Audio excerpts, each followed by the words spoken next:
তোমরা সবাই কেমন আছো? আশা করি ভালো আছো। তো আজকে খুবই বাঙালিদের একটা স্পেশাল ডে, বিশেষ করে শাশুড়ি আর জামাইদের। তো আজকে জামাই ষষ্ঠী। তো আমি সকাল থেকে ভিডিওটা কন্টিনিউ করতে পারিনি, একটু বাজারে গেছিলাম, তারপরে মাছ সঙ্গে গিয়ে কিনে এনেছি। তারপরে বৌদিরা রান্না করছিল, হাতাহাতি জোগাড় করতে গিয়ে ফোনটা আর ভিডিও করা হয়নি, তাই ভাবলাম এখান থেকে করি। পরে রান্নাবান্নাগুলো কী হয়েছে তা অবশ্যই দেখাবো। তো আমি কাঁচা জিনিস আর দেখাতে পারিনি, তো এবার ফল কাটতে বসেছি আর ফলের বাটা সাজাবো জামাইদের জন্য। তো সেইগুলো তোমাদের সঙ্গে ভিডিও কন্টিনিউ করবো। আর আমার মায়ের কিন্তু একটাই জামাই, মেয়ে একটাই মেয়ে, তোমরা অনেকেই জানো। তো মা কিন্তু জামাই ষষ্ঠী করবে 4 জনের। তো আমার একটা দিদি আছে জ্যাঠামশার মেয়ে, আমার আরেকটা দিদি আছে আমার মামার মেয়ে, আমার মাইমা মারা গেছে। আর আবার আমার মা একজন, আমার মাকে একজন মা বলেছিল ধরম মেয়ে। তো সব মিলিয়ে 4 জন। তো খুবই আনন্দের বিষয়। আর এই 4টে বাটা আমি সাজাবো, আর কী কী ফল এনেছি তোমাদের সঙ্গে একটু শেয়ার করো। ভিডিওটা ভালো লাগলে অবশ্যই লাইক কমেন্ট শেয়ার করো, আর চ্যানেলটা সাবস্ক্রাইব করো। আর যারা ফেসবুক থেকে দেখে তারা অবশ্যই ফলো করে দিও।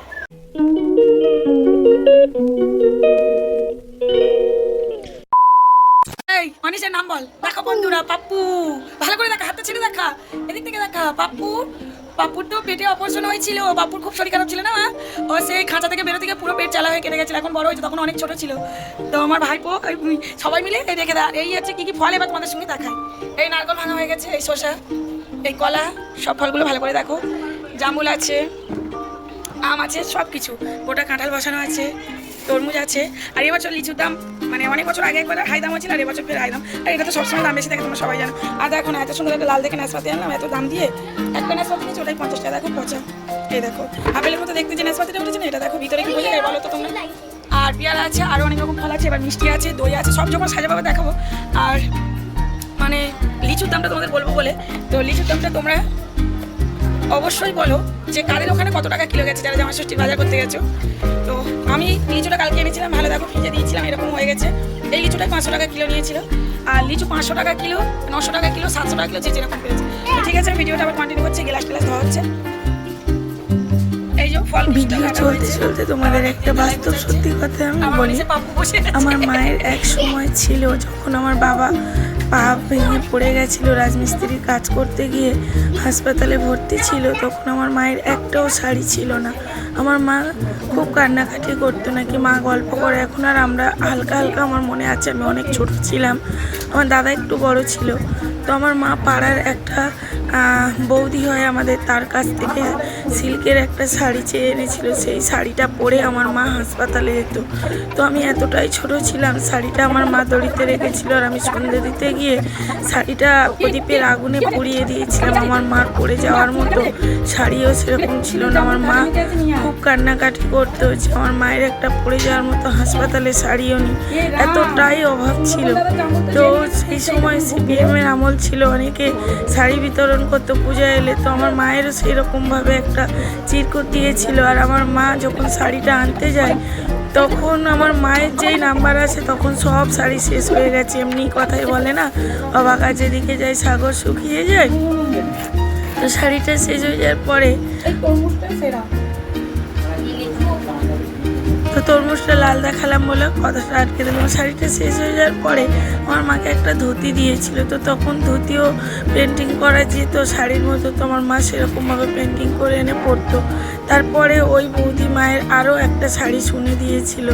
তো আমার মায়ের এত অভাব ছিল, আমার মায়ের শাড়ি পরার মতোই শাড়ি ছিল না। আর এখন আমার মা সেই জামাই ষষ্ঠীর সময় যখন 4টে জামাই 4টে শাড়ি ওনার হাতে দিচ্ছে, উনি এত কাঁদছে, বলছে এখন আমার কত শাড়ি। আমরা পুজোতেও মাকে দিই, আমরা 3 ভাই বোন, আমার ভাই, আমার দাদা, আমরা যেরকম পারি আমরা মাকে পুজোতেও দিই, আমি জামাই ষষ্ঠীতেও দিই। তো এবার ভাই বছরে তো ভাইয়ের বউ দেয়, দাদাও যখন পারে দেয়। তো যাই হোক, আমার মায়ের আর কোনো অভাব নেই। আমার মার একটা শোকেস আমার ভাই কিনে দিয়েছে, তাতে জায়গাই ধরছে না। কিন্তু বিশ্বাস করো বন্ধুরা, মায়ের এত শরীর খারাপ, মায়ের হাই প্রেশার, সুগার, কোলেস্ট্রল, 4 বার ইনসুলিন চলে। তো মায়ের এত শরীর খারাপ, মা তো জামাই ষষ্ঠী তোমরা দেখলে নিজে হাতে বাটা ধরে দিতেই পারছিল না। তোমরা ভিডিওটা লাস্ট অবধি দেখো, দেখতে পাবে আমার মা বাটা ধরে দিতে পারিনি, আমার ভাইজি ধরে দিয়েছে। মা দাঁড়িয়েছিল, মা এতটাই হাঁপাচ্ছে করছে, তার উপরে কারেন্ট বারবার চলে যাচ্ছে।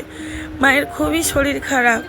তো মায়ের এখন এত কাপড় হয়ে গেছে, মা আর পড়ারই সময়, বলছে আমার আর পড়ারই সময় নেই, মা পড়লেই কষ্ট হয়। তারপরে মা কোথাও যেতেও পারে না, আর কোথাও যায় না। আমি তো বাড়ির কাছেই থাকি, আমার বাড়ি তো মেয়ের বাড়ির চেয়ে বিশেষত মায়েরা যায়, তো আমার বাড়ি কাছাকাছি, আর মা কী করে যাবে।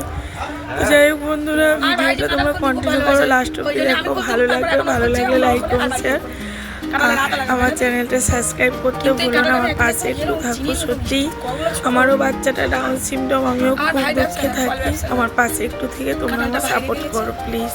অসাধারণ মিষ্টি। তো ঠিক আছে, ভিডিওটা লাস্ট অব্দি দেখো, আশা করি ভালো লাগবে। কিছু আমার দিদি বলছে একটা খেয়েছে, বলছে সেই স্বাদ নুন ঝাল না হোক, মিষ্টিটা এক গ্লাস। আর এই কিছু সাজানো হচ্ছে, একটু ইয়ার কি একটা নামালি হয় বলো, একসঙ্গে সবাই হয়েছি। আমার ভাই যে আবার মামার বাড়ি যাবে না। হ্যাঁ বলো। হ্যাঁ দেখেছিস, আমার যাইবো ভিডিও দেখ। এই যে এটা কিন্তু আমি খুলেছি, হেবি সুন্দর দেখতে হচ্ছে। এই যে মালা থেকে, এই মালাটা বড় মালাটা থেকে আমি খুলেছি। আবার আরো সাজানো হোক। এমে তুই আর আমি একসঙ্গে ইয়ে করবো। হ্যাঁ, ওই থালা বাসন গুছিয়ে ভাগ পারবো, তুই ধরে দিবি, ঠিক আছে? আমি গুছিয়ে দেবো, দুজনে মিলে গুছিয়ে দেবো।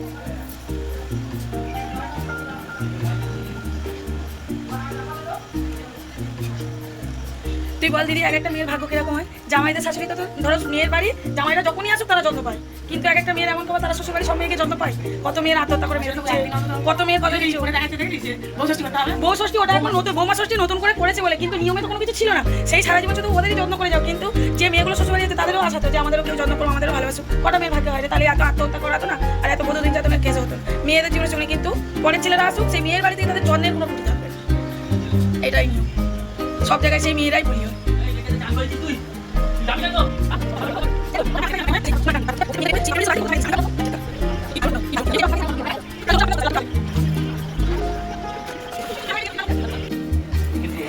এই যে এইটাকে জামাইদের ছোট শাশুড়ি নাকি?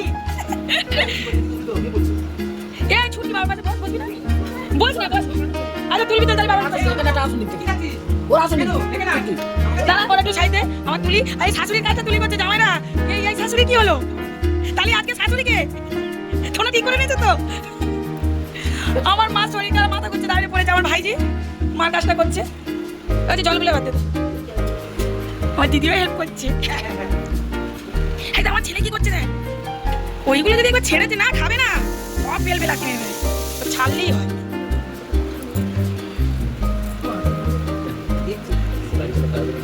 কি কি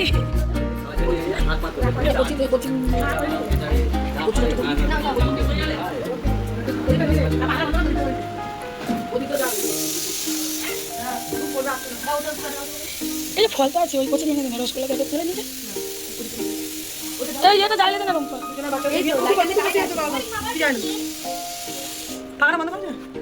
স্টিল ছবি তোল করছি, আমার দিবি স্টিল ছবি। উত্তর দিকে ফিরে, হাই পূর্ব দিকে ফিরে। হ্যাঁ হ্যাঁ, শাকটা বাজা দিদি।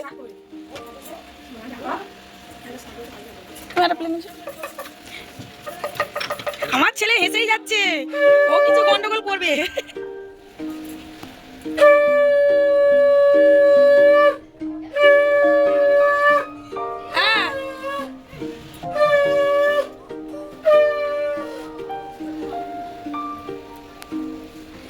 দিদি মনে তো মামা বাড়ি যাবো, আমাদের মাংস খাচ্ছে কেন? বাটিটা কেটে না ছুটকি।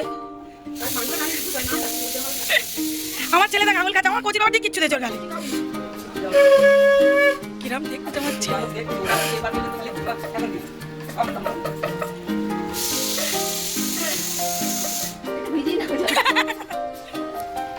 তুই থাম পাশে সরে সরে যা, তুই সরে সরে না গেলে হবে না। আমি যাবো না বলে কি হচ্ছে একবার তো নাড়াতে জন্য ভালো করে।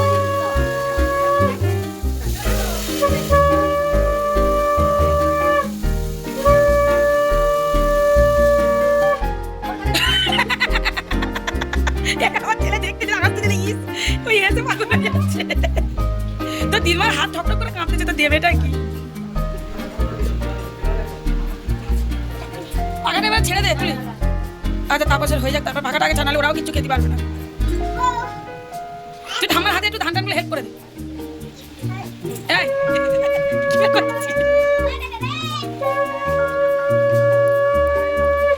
ও ভাত খেয়ে যাচ্ছে এবার তুই ব্যাগে ছেড়ে মারো। না ওর মাছ বাটি করে জল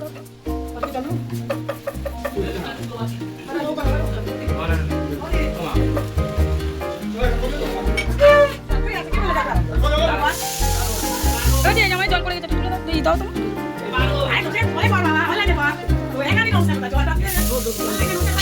বল অনলাইনে কিভাবে করবো চালিয়ে নাও শিখে নি বল ভাই নমস্কার তার সাথে কিভাবে ওরা জিনিস জানতে চাচ্ছে হ্যাঁ কিভাবে করবে পাটা কিভাবে বাড়াবে আর হাতটা কিভাবে বাড়াবে ঠিক আছে তাই বুঝে নিয়েছো তোমরা সেটা করে নেবে আর এই যাও চারজন চার মূর্তি বসে গেছে 1 2 না আরে খাও না তুমি ভাত খেয়ে দেবে না কে না আমি এইটা বড় ওইটা মেজো ওই একটা আছে সেজো এইটা ছোট আমি অপমান করতে না যাবে না এই যাও তো আমার ভাইজি ও ডিজাইন করে ভাত দেবো জামাইদের মানে ও পিসা মাসাদের জামাই বলে ডাকে ঠিক আছে তো এই ও বুঝাচ্ছে একটু আর আমি সবাই বাটি বাটি রেডি করেছি সবাই খেলো বলে একটুখানি পরে খাও তারপরে ওই জন্য গোছগাছ করছি এই হচ্ছে কালবাট মুরগি আজকে আমরা পোলট্রি খাবার বলছি কালবাট বলেছি তাই এই হচ্ছে গামলাটা দেখো কত এক গামলা পুরো 5 কিলো মাংস দেখি এতে কি আছে পাবদা মাছের ঝাল পাবদা মাছগুলো শুধু কত বড় তোমরা দেখো সাইজগুলো পাবদা মাছের ঝাল এটা হচ্ছে সিম্পল টমেটো দিয়ে পেঁয়াজ দিয়ে মশারির ডাল আচ্ছা এটা হচ্ছে ভোলা মাছের ঝাল এখানে আছে আমড়ার চাটনি এখানে আছে কুমড়ো পুঁই শাক দিয়ে চিংড়ি দিয়ে চচ্চড়ি আচ্ছা এখানে আছে দেখো 5 রকম ভাজা বেগুন ভাজা আলু ভাজা ঢেঁড়স ভাজা বরবটি ভাজা পটল ভাজা আর নিচে আছে 5 রকম শাক ভাজা আর তার সাথে আছে এই পাঁপড়ের বস্তা সাজানো পাঁপড় আর মিষ্টি আর দই তো ঠিক আছে আমরা সাজাই আর পরে যদি পারি তোমাদের সঙ্গে আবার দেখা করছি তো আবার চলে এলাম বন্ধুরা এই তো আমার ভাইজির হাতটা কীভাবে সাজাচ্ছে দেখো এটা অনেকেই পারো কিন্তু জাস্ট হেভি লাগছে হেভি হেভি ও সাথে স্যালেড আছে আমি তো বলতে ভুলে গেছি আমাদের গাছের গন্ধরাজ লেবু স্যালেড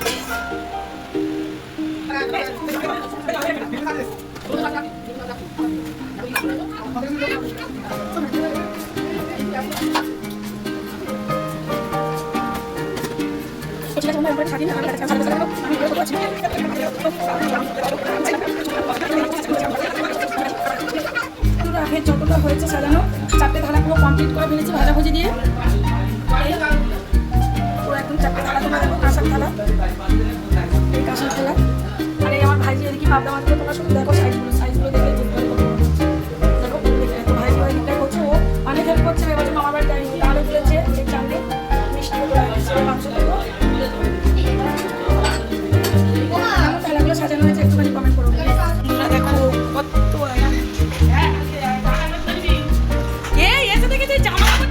পাগল হয়ে গেছি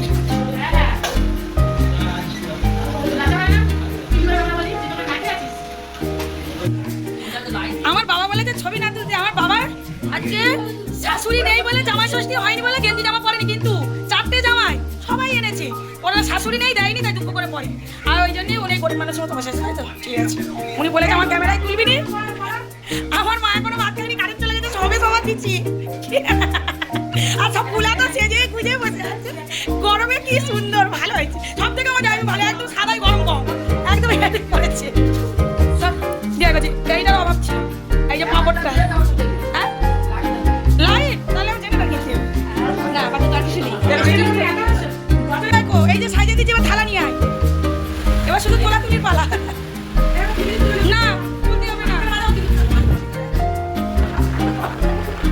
আমি এইটা টুম্পার দেখাও বলো তুই আসিস না বলে দুঃখে কিচ্ছু খাইনি এই দেখ আমি টুম্পার দেখাও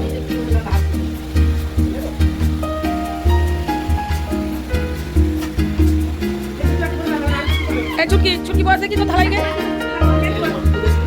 ও বলেছে আমার সবার